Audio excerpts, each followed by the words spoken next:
স্বল্পদৈর্ঘ্য চলচ্চিত্র অক্ষর অনলাইনে মুক্তি পেয়েছে 23 ফেব্রুয়ারি। অক্ষর ভিকি জায়েতের মুক্তিপ্রাপ্ত 5 নম্বর স্বল্পদৈর্ঘ্য চলচ্চিত্র।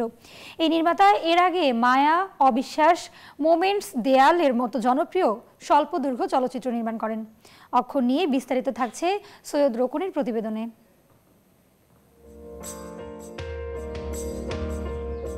বিশুদ্ধ আবেগের গল্প নিয়ে স্বল্পদৈর্ঘ্য চলচ্চিত্র অক্ষর, যার মধ্যে দর্শক খুঁজে পাবেন লুকিয়ে থাকা ভালোবাসার গল্প, যে আবেগ মানুষকে বাধা বিপত্তি পেরিয়ে প্রিয়জনকে জয় করার সাহস যোগায়।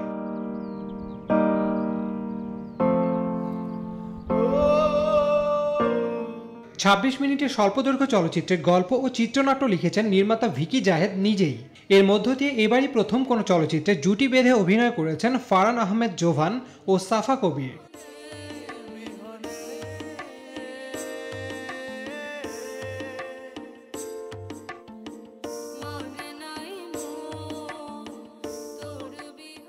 একের পর এক জনপ্রিয় স্বল্পদৈর্ঘ্য চলচ্চিত্র নির্মাণের মাধ্যমে মেধার স্বাক্ষর রেখে চলেছেন ভিকি জায়েদ।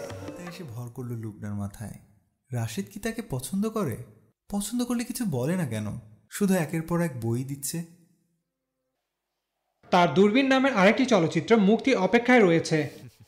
এই তো তুমি হাসছো, সবসময় এভাবেই হাসবে। হাসির উপর তো চার্লি চ্যাপলিন পুরো একটা গান লিখে গিয়েছেন। সৈয়দ রোকন, নিউজ 24।